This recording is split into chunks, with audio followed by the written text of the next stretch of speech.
আল্লাহর নবী যেদিন মেরাজে যাইতেছিলেন, সুবহানাল্লাযী আসরা বিআবদিহি লাইলাম মিনাল মসজিদিল হারামি ইলাল মসজিদিল আকসা। আল্লাহ রাসূল যেদিন মসজিদে হারাম থেকে মসজিদে আকসা পর্যন্ত পৌঁছে গেলেন, মসজিদে আকসা থেকে যখন ঊর্ধ্ব আকাশে গমন করবেন, হঠাৎ করে একটা কবর থেকে, পাশের একটা কবর থেকে মেশকে আম্বারার ঘ্রাণ বের হচ্ছে। আল্লাহ রব্বুল আলামিনের পয়গম্বর বললেন, ভাই জিবরাইল, এই কবরটা কার? আর এই কবর থেকে কেন কার মেশকের ঘ্রাণ আসার কারণ কি? তখন হজরতে জিবরাইল আমিন বললেন, ও আল্লাহর দোস্ত, তুমি চুপ থাকো।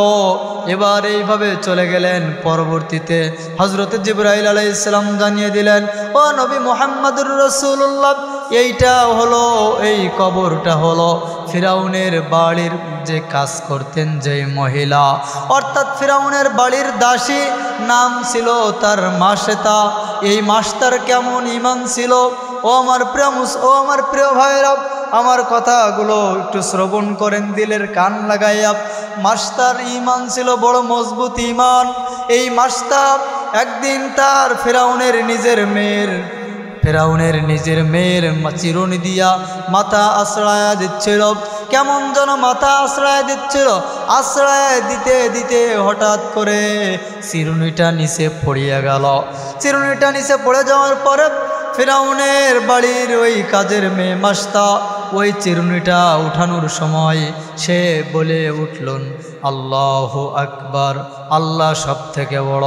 ফিরাউনের মেয়ে চলে গেলেন বাবার কাছে, গিয়ে বললেন, বাবা, আপনি কাকে নিজের বাড়িতে দাসী হিসেবে রাখছেন? আপনাকে তো রব হিসেবে মাস্তা মানে না, আপনাকে তো আল্লাহ হিসেবে মানে না, আপনাকে তো রব হিসেবে মাস্তা মানে না। ফিরাউন ডাক দিয়ে বলে, কি ব্যাপার? আমার বাড়িতে খাও, আবার আমার সাথে দুশ্মনী করো, আমাকে তুমি রব হিসেবে মানো না। তোমার এই বাড়িতে থাকার কোনো উপায় নাই, কোনো মাধ্যম থাকবে না। এখন তুমি যদি আমি ফিরাউনকে রব বলে স্বীকার করো, তাহলে তুমি জানে বেঁচে যাইবা। আর যদি তুমি আমার যদি রব হিসেবে মানতে না পারো, তাহলে তুমি রেহাই পাবা না। এবার তুমি কোনোভাবেই মুক্তির পথ তুমি পাইবা না। ফিরাউনের বাড়ির কাজের মেয়ে মাস্টার ডাক দিয়ে বলে, ও ফিরাউন, তুমি আমার রব নয়। ও রব্বি, আমার রব, ও রব্বুক, এবং তোমার রব, ও রব্বা আবাউকুম, এবং তোমার বাপেরও রব হলেন আল্লাহ, যিনি আমাকে সৃষ্টি করেছেন। সে ছাড়া আমার রব আর কেউ হতে পারে না। সুতরাং আমার আল্লাহ আমার রব। তুমি ফিরাউন আমার রব ন। তুমি তো সামান্য যেই রব আমারও সৃষ্টি করেছে, যেই রব তোমার মেয়েরেও সৃষ্টি করেছে, যেই রব তুমি ফিরাউনকে সৃষ্টি করেছে, তিনি হলেন আমার রব। এবার ফিরাউন ডাক দিয়ে বলে, তোমার আরেকটা শেষবারের মতো সুযোগ দেওয়া হলো। এবার তুমি যদি আমার রব হিসেবে মানতে পারো, তাহলে তুমি বেঁচে যাইবা, তা না হলে তুমি বাঁচবা না। মাসটাকে যত কয়বার বলা হলো, তোমাকে রিমান্ডে নেওয়া হবে, তোমার মৃত্যুদণ্ড দেওয়া হবে, তোমার আগুনের মধ্যে ফেলে দেওয়া হবে। মাস্টার ঠিক সেই কয়বার বললেন, আমাকে তুমি যতই মৃত্যুর ভয় দেখাও, আমাকে আমি মৃত্যুর ভিতরে আমার রবরে দেখতে পাই। আমি মৃত্যুর সময় আমার রবের সাথে মুলাকাত করতে চাই। আমার মৃত্যুর খবর দিয়ে মৃত্যুর কথা বলে আমার ঈমানকে দামিয়ে তুমি রাখতে পারবা না। আল্লাহ পাক আমার সেই ঈমান দান করেছেন। ফিরাউন এবার বিশাল বড় মজলিসে পুরো এলাকায় এলান করে দিল, ফিরাউনে আমার নিজের বাড়ির দাসী আমার। ফিরাউন বলে, আমার দাসীকে ফাঁসির কাষ্ঠে ঝুলানো হবে। প্রিয় এলাকাবাসী, তোমরা সবাই এক জায়গায় হয়ে যাবা। এবার যখন সবাই এক জায়গায় হয়ে গেল, বিশাল বড় মঞ্চ করলেন।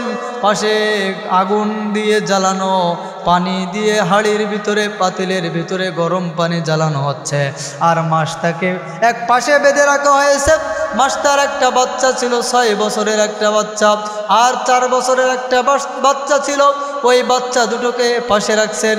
আর মাছটাকে বলা হচ্ছে, তুমি যদি আমি ফিরাউনকে রব হিসেবে মানতে না পারো, তাহলে তোমার 2টা বাচ্চাকে একটু পরেই আগুনের কুণ্ডলিতে ফেলে দেওয়া হবে, একটু পরেই এই গরম উত্তপ্ত পানির উপরে এই ডেগের মধ্যে ফেলে দেওয়া হবে।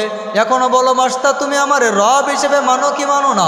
মাস্তা ডাক দিয়ে বলে, তুমি আমারে যতই বলো না কেন ও ফিরাউন, রব্বি যে আমার রব, ও রব্বুক যে তোর রব, ও রব্বা আবা উকুম যে তোর বাপেরও রব, আমি তারই রব হিসেবে মানব ফিরাউন, তোরে আমি রব হিসেবে মানব না। এবারে ফিরাউন ডাক দিয়ে বলে, নিয়ে আসো মাস্টার বড় বাচ্চাটাকে, 6 বছরের বাচ্চাটাকে নিয়ে আসো। মাস্টার সামনে গরম পানিতে ফেলে দেওয়ার সময় বলল, মাস্টার আমারে রব হিসেবে মানো, তা না হয় তোমার বাচ্চাটাকে এই উত্তপ্ত গরম পানির উপরে ফেলে দেওয়া হবে। বলে, দেন আমার বাচ্চাটাকে ফেলে দেন, এরপরেও আমি আমার ঈমানের পথ থেকে বিন্দু পরিমাণ ফিরব না। ঈমানের পথে অবিচল থেকে আমার মরণ যেন হয়, ঈমানের পথে অবিচল থেকে আমার মরণ যেন হয়। এবার প্রিয় ভাইরা আমার, মাস্টার ওই 6 বছরের বাচ্চাটাকে আগুনের উত্তপ্ত ওই গরম ওই ডেগের মধ্যে ফেলে দেওয়া হলো। মাস্টার দু চোখ বেয়ে পানি পড়ে, আর কেমন যেন ছোট্ট বাচ্চা বলে, মা আপনি টেনশন করবে না, ওয়ালা তাখাফতা ওয়ালা তাহজানতা ওয়ালা তাহিনু ওয়ালা তাহজানু ওয়া আনতুমুল আলাউনা ইন কুনতুম মুমিনিন। বলে, মা তুমি টেনশন করো না, মা তুমি পেরেশানি করো না, যেই ফিরাউন আমারে গরম পানির ডেগের ভিতরে ফেলে দিয়েছে, এটা আমি কেমন যেন গরম পানির ভিতরে পড়ি নাই রে মা। আল্লাহ পাক আমারে কেমন যেন ফুলের বাগিচা বানাইয়া আমাকে কেমন যেন সবুজ পাখির মতো আল্লাহ তাআলা আমারে জান্নাতের ভিতরে বসাইয়া দিয়েছেন। সুবহানাল্লাহ বলেন। ও আমার প্রিয় ভাইরা, এবার মাস্টার প্রথম বাচ্চাটাকে আগুনের কুণ্ডলিতে ফেলে দেওয়া হলো।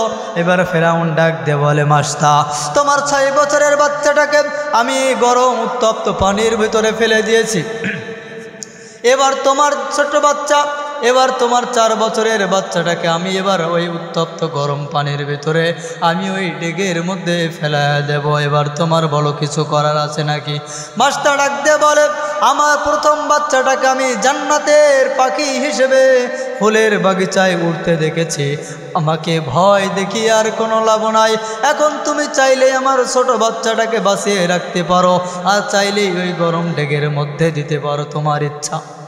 এবার ফিরাউন ওই ছোট্ট বাচ্চাটাকে ওই গরম উত্তপ্ত বালুর ওই উত্তপ্ত ডেগের ভিতরে পানির ভিতরে ফেলে দিল। ছোট্ট বাচ্চাটাকে ডাক দিয়ে বলে, রে মা রে তুমি টেনশন করো না মা, তুমি পেরেশানি করো না রে মা। আল্লাহ পাক রব্বুল আলামিন বলেন, ওয়ালা তাহিনু ওয়ালা তাহজানু ওয়া আনতুমুল আ'লাউনা ইন কুনতুম মুমিনিন। ও মা তুমি টেনশন করো না, ও মা একটু পরেই তো আমি আমার রবের সাথে দেখা করতে যাব, ও মা একটু পরেই তুমি তো তোমার রবের সাথে দেখা করতে যাবা, মা তুমি টেনশন করো না, মা তুমি কোনো পেরেশানি করো না। এবার মা মুস্কি হাসে, মাস্তা এবার মুস্কি হাসে, ফাতা বাসামাল মাস্তা এবার মুস্কি হাসে আর বলে, ফিরাউন আমার বড় বাচ্চার মতো ছোট বাচ্চাটাকেও উত্তপ্ত গরম পানির মধ্যে ফেলে দাও, আমার কোনো ভয় নাই, কারণ আমি আমার রবের সাথে মোলাকাত করব, আমি আমার বাচ্চাটা রবের সাথে মোলাকাত করবে, এই জন্য আমার আর কোনো টেনশন নাই। বলেন সুবহানাল্লাহ। এই ছিল ফিরাউনের বাড়ির দাসী মাস্টার ঈমান। আর আপনার আমার ঈমান কেমন? আপনার আমার ঈমান কেমন? বলে মুয়াজ্জিন সাহেব আজান দিলে নামাজেই যায় না, এটাই হলো আপনার আমার ঈমান। আরে নিসাব পরিমাণের মালিক হলে যাকাত দেওয়ার কথা, অথচ নিসাব পরিমাণের মালিক হলে যাকাত দেই না তো দূরের কথা, বর্তমানে গরিব মিসকিনদের হক আমরা মেরে খাই। এমন মুসলমান বাংলাদেশে আছে না নাই? প্রিয় বন্ধুগণ আমার, আর আজকালকার কি বলবো, বড় বড় নেতারা তো যাকাত দেয় না, নিসাব পরিমাণের মালিক হলে গরিব মিসকিনদের দিকে খেয়াল করে না, আবার বাইতুল্লাহ হজ করার জন্য এত টাকা খরচ করতে চায় না। এটাই হলো ঈমান। তাহলে বলতেছিলাম 2টা গুণ যাদের মধ্যে থাকবে, আল্লাহ বলে কানাত লাহুম জান্নাতুল ফিরদাউসি নুজুলা। দুইটা গুণ যাদের থাকবে তাদেরকে আমি আল্লাহ জান্নাতুল ফিরদাউস অর্থাৎ টপ লেভেলের জান্নাত আমি আল্লাহ দান করে দেব। এক নাম্বার হলো ঈমান, দুই নম্বরে হলো নেক আমল। এখন আমরা নেক আমল কি করব? আমরা তো সমাজের মধ্যে নেক আমল করতেই চাই না। নেক আমলের অনেক দাম। ঈমানের পাশাপাশি যারা নেক আমল করবে, ঈমানের পাশাপাশি যারা নেক আমল করবে এরাই জান্নাত পেয়ে যাবে। ঈমান আছে নেক আমল নাই, ওই জান্নাত পাবে, তবে নিম্নমানের জান্নাত পাবে। ঈমান আছে সাথে সাথে আমলও আছে, তারাই পাবে জান্নাত। বলে এমন জান্নাত আল্লাহ তাআলা দান করবেন, এমন জান্নাত আল্লাহ দান করবেন যেখানে শুধু শান্তি আর শান্তি। এজন্য বন্ধুগণ আমার, আপনার আমার নেক আমল করা দরকার আছে না নাই? নেক আমল বান্দা কিভাবে করবা? নেক আমল কিভাবে করে সামনের দিকে অগ্রসর হইবা বান্দা? তুমি যতই বড় নেক আমল করবা, আল্লাহ পাক রব্বুল আলামিন বলেন লা তুফাত্তাহু আবওয়াবুস সামাই ওয়া লা ইয়াদখুলুল জান্নাতা হাত্তা ইয়ালিজাল জামালু ফি সাম্মিল খিয়াত। যার জীবনে নেক আমল যত বেশি তার জান্নাতের নিয়ামত তত বেশি। যার জীবনের নেক আমল কম তার জীবনের জান্নাতের নিয়ামত কম। যার জীবনে নেক আমল যত বেশি তার জীবনটা শান্তির জীবন হয়ে যাবে। যার জীবনে আল্লাহর প্রতি কান্না বেশি ওই ব্যক্তির আল্লাহ তাআলাও তার উপরে সন্তুষ্ট বেশি। বলেন সুবহানাল্লাহ।